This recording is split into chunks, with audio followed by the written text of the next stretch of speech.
Dictation start होगा 5 second बाद। Start. केंद्र सरकार जातिगत जनगणना के पक्ष में नहीं है। केंद्रीय सामाजिक न्याय एवं सशक्तिकरण मंत्रालय की ओर से सुप्रीम कोर्ट में दायर हलफनामे से यह साफ हो गया है। हलफनामे में यह कहा गया है कि पिछड़े वर्ग की जाति आधारित जनगणना प्रशासनिक रूप से कठिन और दुष्कर कार्य है। जातिगत जनगणना की मांग समाजवादी दलों की ओर से अरसे से होती रही है। खासकर बिहार के राजनीतिक दल इस मुद्दे पर ज़्यादा मुखर रहे हैं। बिहार के सभी दल इस मुद्दे पर एकमत रहे हैं। भाजपा भले ही सैद्धांतिक तौर पर इसका विरोध करती है, मगर यहाँ वह भी इस मुहिम के साथ खड़ी रही है। इसी कारण बिहार विधानमंडल के दोनों सदनों ने 2019 में और विधानसभा ने 2020 में जातिगत जनगणना कराने के पक्ष में सर्वसम्मति से प्रस्ताव पारित किया। इस साल भी जातिगत जनगणना कराने का सबसे ज़्यादा दबाव बिहार ने ही बनाया है। नीतीश कुमार 1989 से ही यह मांग करते रहे हैं। हालांकि उत्तर प्रदेश के पूर्व मुख्यमंत्री और सपा नेता अखिलेश यादव, झारखंड के मुख्यमंत्री हेमंत सोरेन समेत कई अन्य राज्यों के समाजवादी नेताओं ने भी इस जनगणना पर जोर दिया है। पैरा। बिहार के मुख्यमंत्री ने इस मसले पर प्रधानमंत्री को पत्र लिखकर मिलने का समय मांगा था और 23 अगस्त को 10 दलों के प्रतिनिधियों के साथ उनसे मिलकर ज्ञापन सौंपा था। इसमें भाजपा के जनक राम भी शामिल थे।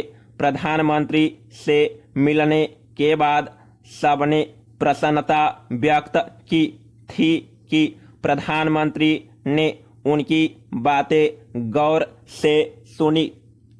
लेकिन अब यह केंद्र सरकार ने सुप्रीम कोर्ट में हलफनामा दायर करके अपना पक्ष साफ कर दिया है।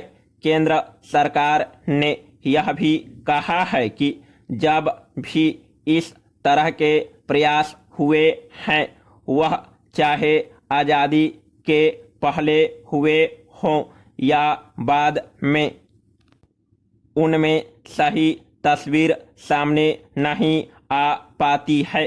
2011 की सामाजिक आर्थिक जनगणना में भारी त्रुटियां थी। यह प्रशासनिक रूप से काफ़ी कठिन कार्य है। केंद्र सरकार का पक्ष सामने आने के बाद देश प्रदेश की सियासी गोलबंदी या गठबंधन की राजनीति पर इसका किस तरह असर पड़ेगा, इस बारे में कोई भी टिप्पणी जल्दबाजी होगी। दरअसल भारतीय जनता पार्टी या कांग्रेस सैद्धांतिक तौर पर जातीय जनगणना के खिलाफ ही है। साल 2011 में हुई सामाजिक आर्थिक और जातीय जनगणना की रिपोर्ट जारी न करने का फैसला कांग्रेस के नेतृत्व वाली सरकार ने ही लिया था। भाजपा के ज़्यादातर नेता इसे देशहित में नहीं मानते। उनका तर्क रहा है कि इससे समाज बटेगा। वैसे भाजपा में एक धड़ा ऐसा भी है जो इसका समर्थक रहा है। उससे भी बड़ा सच है कि बिहार में जब भी जातिगत जनगणना की मांग उठी तो भाजपा और कांग्रेस आधिकारिक तौर पर अपने अपने गठबंधन के दलों के साथ खड़ी नजर आई है। जातिगत जनगणना के पक्ष में खड़े लोगों का तर्क है कि भारत में असमानता की खाई काफी गहरी है। यहाँ की असमानता जातिगत कारणों से भी है। छोटी छोटी जातियों की अपनी आबादी को लेकर बड़े बड़े दावे भी रहे हैं। इसलिए वास्तविकता जातिगत जनगणना से ही सामने आ सकती है। इससे यह भी साफ हो जाएगा कि कहाँ किस जाति और इलाके में पिछड़ापन ज़्यादा है। पिछड़ापन की प्रकृति क्या है? पैरा समाजशास्त्री पी घोष का कहना है कि जातिगत जनगणना के नुकसान कम और फायदे ज़्यादा हैं। घोष कहते हैं यह सही है कि हिंदुस्तान की सोच और सरोकार के केंद्र में जातियां है। जातिगत जनगणना से इसे और मजबूती मिलेगी, लेकिन इससे बड़ा फायदा यह होगा कि हम देश में असमानता पाटने का एक कारगर एजेंडा तैयार कर सकेंगे। विकास में संतुलन लाने में यह बेहद कारगर होगा। असमानता कम होगी तो जाति आधारित सोच भी बदलेगी।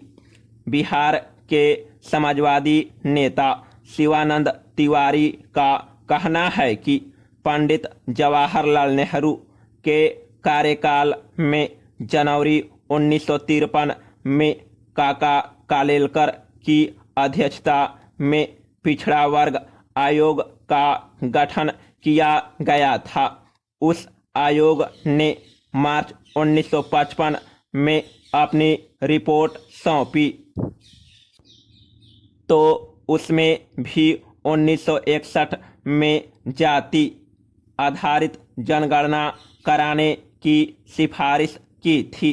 हालांकि किसी दबाव में कालेलकर खुद पीछे हट गए और इस रिपोर्ट पर अमल न करने का अनुरोध कर दिया।